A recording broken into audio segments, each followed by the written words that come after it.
So these are just my personal picks, the ones that I would play with. For the last 5 years, I've been playing basketball fantasy. So, this is just my experience on how things work. Now, it also bases on how you play. Are we playing on percentages or are we playing on numbers?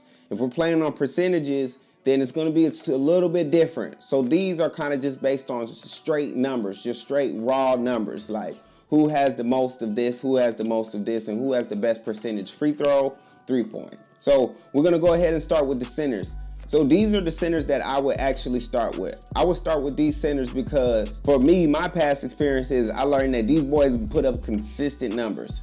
So my top 3 that I would pick that I know for sure put up consistent numbers is DeMarcus Cousins, Hassan Whiteside, and Karl Anthony Towns.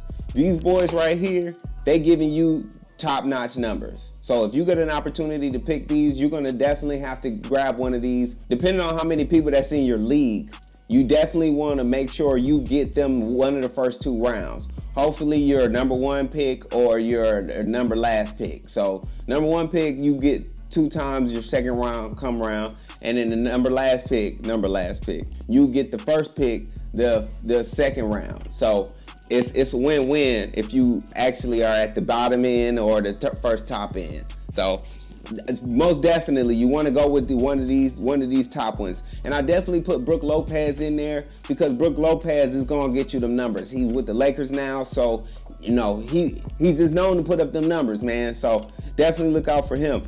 And for me personally, I think Joel Embiid is kind of an iffy one. If you actually get him, you want to wait till the second round or the third round to try to jump on him because it's not going to be in a rush. No one really knows if he's going to put up them numbers and he's going to play more than 60 games. 60 games is the number that you want your players to play. If they're not playing at least 60 games, then you wasting your money on them. You might as well try to trade them off or give them, drop them. Drop them for the week. And then the next ones I want to talk about is the power forwards. Now, these are straight raw power forwards. These aren't off centers. These aren't off small forwards. These are straight power forwards. So I put this up intentionally because there's a lot of players that you're going to be interchanging, but there's also power forwards that you can't interchange. And you got to make sure that these power forwards are power forwards. Just be aware of certain players who only have one position.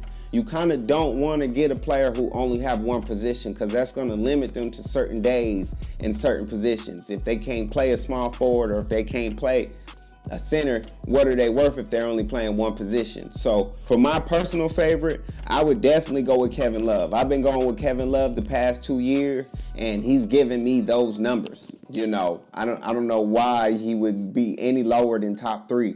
The sneak, I would definitely go with Robert Covington. Last year, he came out and, he kind of snuck in a few, but he was like on and off injured. So just kind of beware of these injuries, man, because these injuries going to play a large role into your league. You want to make sure you got players who are going to play, and you want to make sure you got enough players that's going to last through the whole week.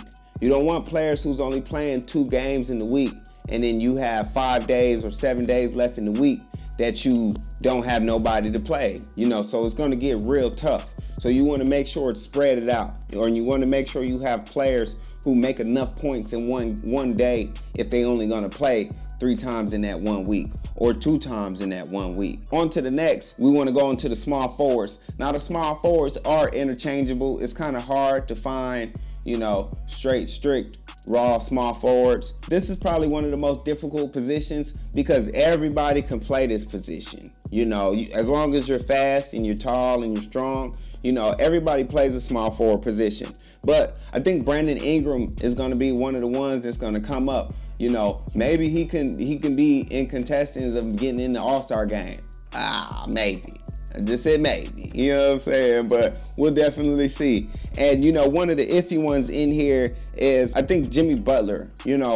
Hopefully Jimmy won't think that he has to put the whole team on his back and do too much. He did that with the Bulls, and hopefully Tom Thibodeau will make sure he don't do that. It's going to be a lot of small forwards that you're going to be able to pick up, but again, make sure they're interchangeable. If they're not interchangeable, what are they worth? And then the shooting guards. Now, shooting guards is good and healthy because these shooting guards is the ones that's going to get you the numbers. You want to try to get you at least 3 really good shooting guards. So for me personally, if you can get your hands on him, you definitely want to get James Harden. No question about it. He puts up 3 players' numbers in one night. So you want to definitely try to get James Harden. If you can't get James Harden, Bradley Beal or CJ McCollum is really, really good. But for me, as the one that's always solid, has always put up them numbers, is Lou Williams.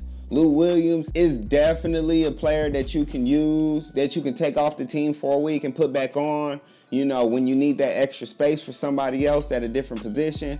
But he always gives them numbers. And just beware, if you get rid of him, you might not be able to get him back. That's how good Lou Williams is. So, he's one of those sleepers that a lot of people don't know about. And then point guards, of course. So you need at least 3 point guards. 2 of them you want to be interchangeable, shooting guard, point guard. And then one of them you want to have a primary, like Steph Curry or like Russell Westbrook or John Wall. These are awesome, really, really, really good point guards that's putting up numbers, putting up 2 players in one night, maybe 3 players on an awesome night. Of course, Russell Westbrook is averaging 3 players a night. You know what I'm saying? So, if you can get Russell Westbrook, that's a plus. John Wall, that's a plus. So Damian Lillard, man, he's a sleeper. He was a sleeper last year, but the year before he was good. So he has it in him. If you end up having an opportunity to get Lillard in the first round, don't be afraid to get him. He's going to be worth it.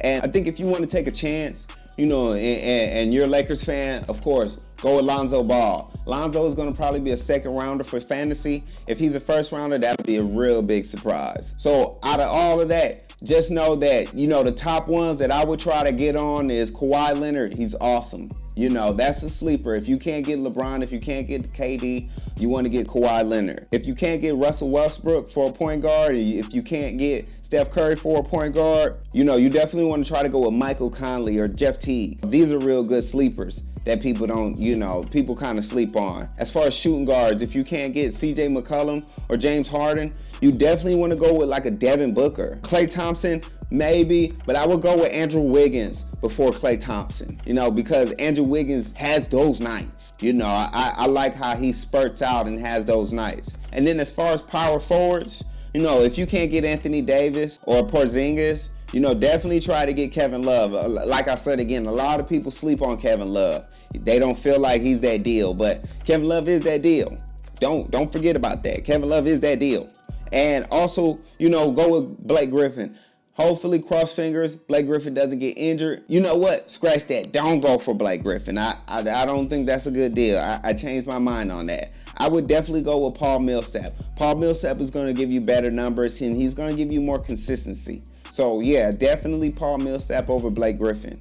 And then for centers, I would definitely go with top 3, of course. If you can't get these top 3, DeMarcus Cousins, Anthony Davis, or Hassan Whiteside, I would go with Marc Gasol, or Clint Capella, because he's going to put up them numbers this year. He's gonna almost be the new DeAndre Jordan. So just know that his rebounds is going to come up and his scoring going to come up because of Chris Paul. That's what Chris Paul does, So, and then Brook Lopez, man. Of course, Brook Lopez is that sleeper like I told you earlier. So that's my pick. If y'all get an opportunity, let me know how y'all feel about that. Again, feel free to comment below. I still got a show this weekend to show y'all. And in the preseasons, I'm going to give y'all some news about the preseasons and how everybody looking. Might even give y'all a few highlights. So, again, appreciate y'all for tuning in. Check me out this weekend for the show. Peace.